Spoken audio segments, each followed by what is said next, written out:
Bienvenidos nuevamente a Rumbo Minero TV. En esta secuencia contamos con la presencia del doctor Alfredo Bullard, socio del estudio Bullard, Falla y Escurra.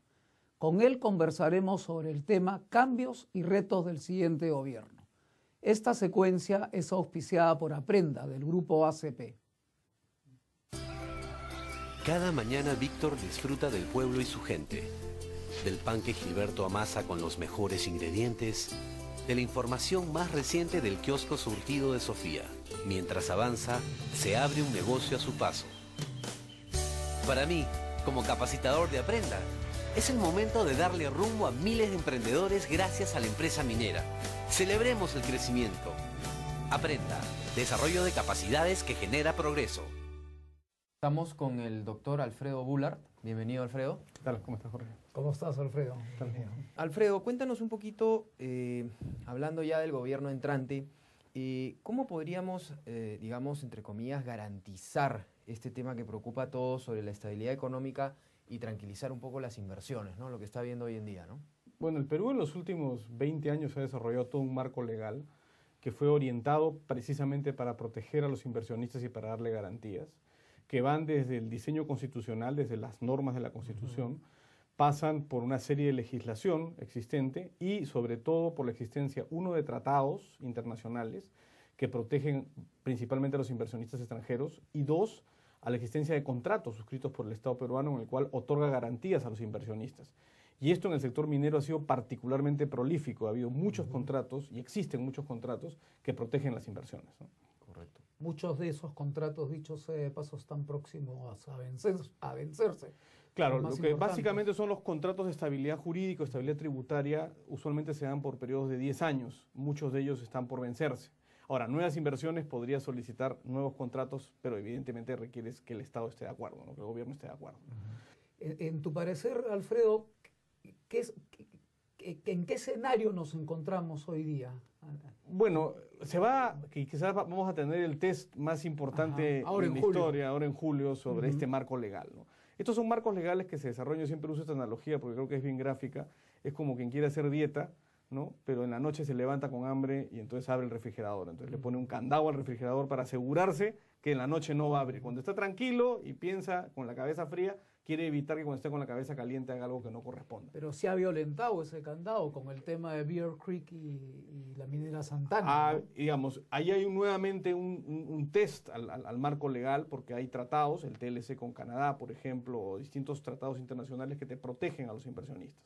Entonces, el tema es, el Estado no puede romper el candado. Son candados relativamente fuertes, tienen una base constitucional, tienen una base legal, pero evidentemente van a ser probados con las medidas que tome el gobierno. Si el gobierno decide respetar las inversiones no va a pasar nada, pero estos marcos legales existen y se han probado ya en varios países, pero el Perú es uno de los países que tiene este marco más desarrollado y más completo. ¿Cuáles son estos mecanismos de, digamos, de cuidado para lo que es cuidar los posibles problemas que puedan haber? ¿Cuáles son estos mecanismos de protección de los derechos de los inversionistas? Bueno, va desde la propia Constitución que reconoce la protección a la propiedad, a la libre empresa, etcétera, etcétera, y puedes tener acciones ante los tribunales peruanos.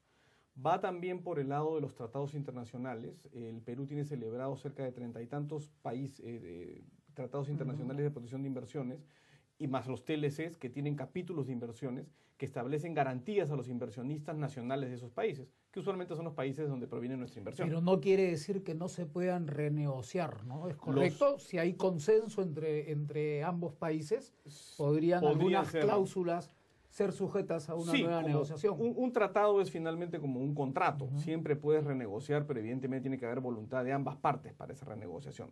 No pueden ser modificados unilateralmente. El único mecanismo es lo que se llama la denuncia del tratado. Algunos tratados tienen mecanismos por los cuales tú dices denuncio el tratado, pero el tratado no es que queda sin efecto inmediatamente.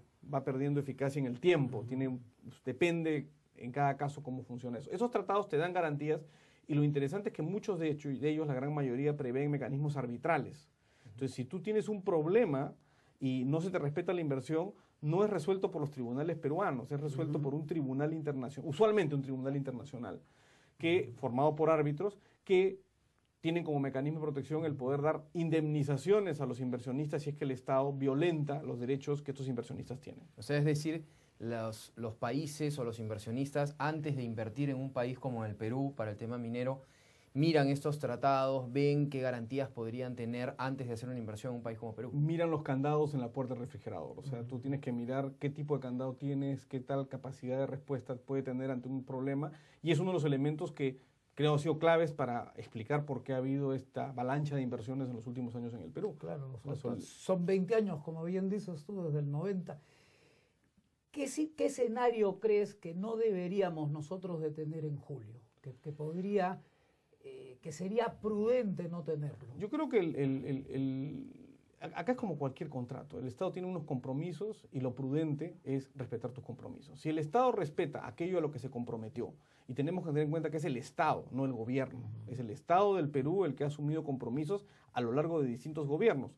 El cambio del gerente no cambia las responsabilidades de la empresa, el cambio del presidente no cambia las responsabilidades del Estado. Entonces lo que tiene que hacer el Estado es respetar sus compromisos.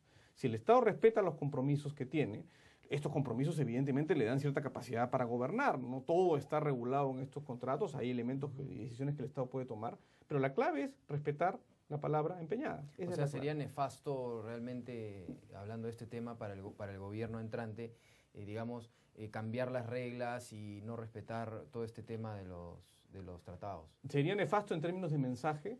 Sería Me nefasto desde el punto de vista de los inversionistas, ¿no? Claro, el inversionista recibiría el mensaje que no cumples con la palabra empeñada. Todos sabemos que, igual como en cualquier negocio, si alguien no cumple con su palabra, no se honra la palabra.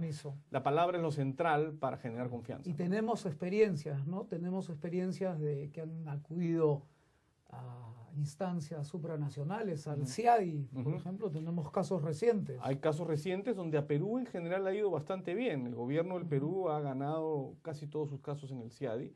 Ahora se ha incrementado el número de estos tipos de arbitraje, pero son mecanismos que existen, a los cuales no hay que temer, donde se genera un mecanismo donde ambas partes pueden plantear sus temas y sus defensas, y estos mecanismos están hechos justamente para garantizar esa confianza.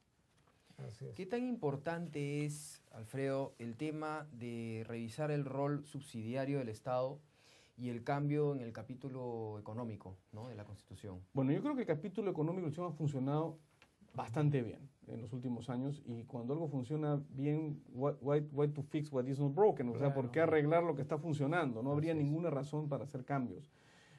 Dicho sea de paso, además, estos cambios podrían implicar violación de garantías de inversión y generar eventualmente demandas como las que estamos conversando, ¿no? Yo creo que ha funcionado relativamente bien. El rol subsidiario es un tema clave porque es lo que permite trazar la línea entre lo que el Estado puede hacer y lo que no puede hacer. Primero hay que aprender a interpretarlo, hay distintos matices. Hay distintas ¿no? formas de leer, pero el principio básico es zapatero a su zapato. O sea, al Estado le corresponde desarrollar ciertas políticas que tienen que ver con gobernar, dar seguridad, dar una cierta infraestructura para que el país pueda funcionar, y a la empresa privada le corresponde la producción, básicamente, la actividad económica, el comercio, y esto del rol subsidiario es justamente eso, es trazar la raya de qué le corresponde a cada quien. Excelente. Y una mayor inclusión social viene con una mejor utilización de los recursos, ingentes recursos que devienen a los gobiernos regionales y locales y que lamentablemente por incapacidad de gestión regresan a la caja del MEF. Yo creo que ahí está el tema. El crecimiento se explica principalmente por la actividad productiva, no por la actividad de gobierno. El gobierno crea las condiciones, pero lo que hace crecer un país es la inversión privada. Y este marco legal fue consciente de esto, que había que hacer crecer la torta para que se pudiera gobernar mejor, y es la experiencia que hemos tenido en los últimos años. Perfecto. Muchísimas gracias, Alfredo, por estar con nosotros aquí en el programa. Gracias. Esperamos tenerte nuevamente. Encantado. Estuvimos con Alfredo Bullard. Vamos a la pausa y regresamos.